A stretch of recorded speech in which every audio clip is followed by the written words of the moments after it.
Let's make a deal. No. In the 1960s, a very popular TV show called Let's Make a Deal was well known for asking contestants if they wanted to select from door number 1, door number 2, or door number 3. The host was Monty Hall, and he would actually select audience members who were dressed up in these really crazy costumes to come up on stage and become traders. They would decide if they wanted to pick one door, and then he would say, would you like to keep that item, or would you like to trade up? This was a fascinating TV show at the time. They might sometimes end up with a really valuable present, like a new car, or they might end up with a goat. Amazingly, what happened with the TV show is it went on for decades after that. But the most fascinating thing about the TV show is that it gave rise to a very famous question known as the Monty Hall problem. The Monty Hall problem, which is only loosely based on Let's Make a Deal, goes something like this. Suppose you're on a game show and you're given the choice of 3 doors. Behind one of the doors is a car. Behind the other doors are goats. Now you pick a door, say door number 1, and the host, who knows what's behind the door, opens another door, say door number 3, and he says, look, there's a goat. At that point, he asks you if you'd like to pick door number 2. And so the Monty Hall problem's question is it to your advantage to switch doors? Interestingly, the mathematical answer is that it is to your advantage to switch doors. Contestants who switch have a 2 out of 3 chance of winning the new car. Contestants who stuck with their original choice have a 1 out of 3 chance of winning the new car. When this problem was first published in Parade magazine, they received 10,000 letters from people who were arguing with that answer. Even though they gave explanations and simulations and they put formula proofs inside of the magazine, people still didn't accept that that was the correct strategy. In fact, there was a very famous mathematician who remained unconvinced until he was shown a computer-simulated model that showed the outcome. And it occurs to me that there are 3 types of people in the world. As I describe them to you, see if you can figure out which type of person you are or would like to be. Type 1 people include people who actually go to the game show. They're dressed up in their crazy costume, and they sit in the audience section and they watch what's happening up here on stage. They're afraid of making any choices, so they never really try to get into the game. This might be someone who finished school and got all their credentials, but they have such stage fright that they aren't making the most of their potential. Their skills aren't going to grow, their lives aren't going to flourish, because they're simply sitting in the audience seats. Do you want to be that kind of person? Type 2 people show up at the game show dressed to the hilt, and they wave and they scream, pick me, waiting to get up on stage to play the game as a trader.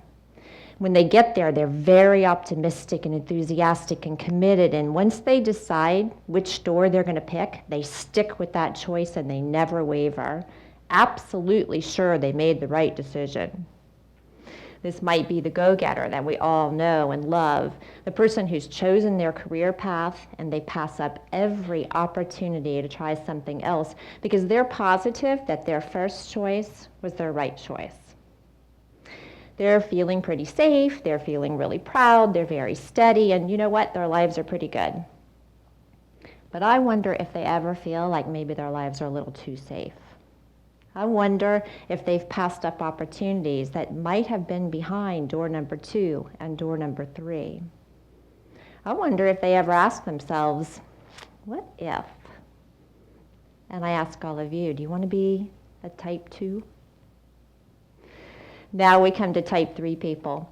These are the people who not only show up for the game show in full costume glory, but they literally jump up on the stage to play the game, and they take advantage of every opportunity to open all the doors. They revel in the game. They check out their new prizes, whether it's the goat or the new car. They're laughing and they're crying with all their experiences, And they're gaining new knowledge and passion with every door they chose. Their lives are full and interesting. And because they learn with every door they open, they're happy and successful and fulfilled. They took all the doors of opportunity. And as you can guess, I'm really proud to tell you that type 3 person is what I chose to be. When I was growing up watching Let's Make a Deal in the 1970s in my family den with the green shag carpet, I had no idea that I would face so many doors of opportunity in life. When I was in high school, my mom told me to get all dressed up in kind of interview type clothes, kind of like a costume, and sent me out to go find a summer job. And I remember knocking on doors and talking to managers and filling out applications, practically waving my arms and screaming, "Pick me, pick me." It was as good as though Monty Hall had selected me when I finally got a job at LB's Family Restaurant. I worked there all summer long, mopping floors, making strawberry pies, learning from all the veteran waitresses that a smile was the most important thing to tips. It wasn't exactly a goat behind that door, but it wasn't a new car either. But I learned so much that summer about things that added value to my life. The value of a work ethic and honesty and sincerity and teamwork. I absolutely grumbled about those bad tippers, and I kind of chuckled at the bad jokes of the truck drivers, but all of them added to my stash of prizes that I collected in that process. The next summer, I could have gone back to LB's and made pretty easy money as one of those veteran waitresses. But being a type 3 person, I switched doors and took another type of job altogether. I became a lifeguard. I learned about pool chemicals, and I taught swim lessons to petrified little kids, and I became addicted to the smell of suntan lotion. I also gained a lot of important information about myself, like my love of physical fitness, which has followed me my entire life. I could have done that job forever. But when it came time for me to go back to school and pick another series of doors, I jumped at that opportunity too. I got a college degree in literature and a law degree after that, and I will tell you about the only thing that connects those two is a passion for reading. I had the opportunity to work in a really big law firm with fancy offices and lots of perks, and then became a partner in a small boutique law firm that was in a restored fire station that actually still had the brass pole that the firefighters would slide down when the alarm went off. And during that time period, I was able to help couples make decisions about who would be guardians of their small children if there was a catastrophe. And I helped settle a couple of estates of grandparents, including my own. It was along that time, though, that I decided to select another door, and I left the practice of law, and I began working with victims of domestic violence, running shelters and handing out food and giving hugs and hopefully giving some peace to abused mothers. I will never forget moving 60 women and children back and forth between Red Cross shelters and our shelters so many times that summer all the hurricanes hit Florida.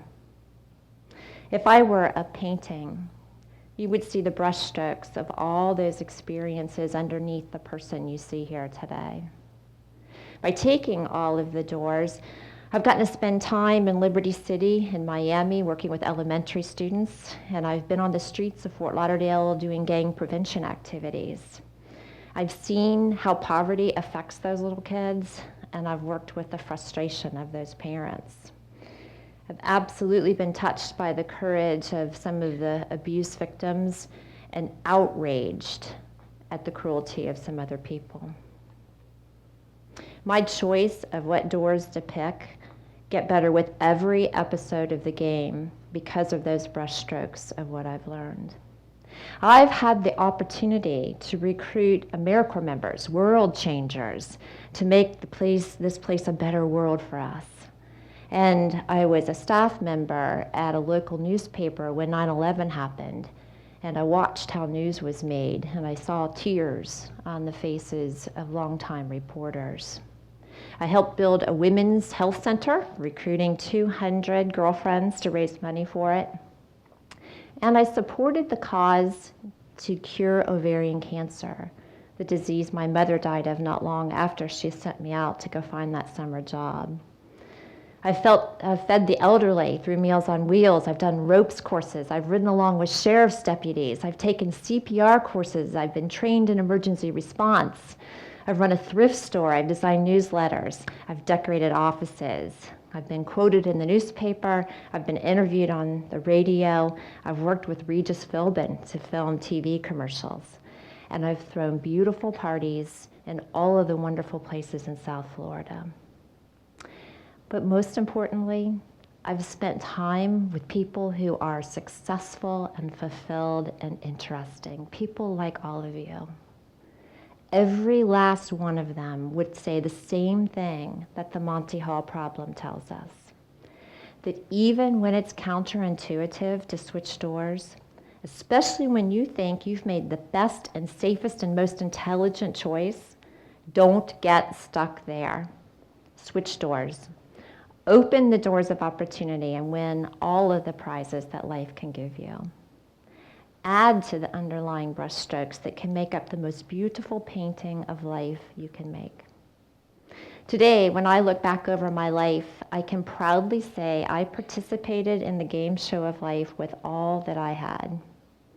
Monty Hall might not say it like this, but I say, take all the doors. Opportunity awaits you. Thank you.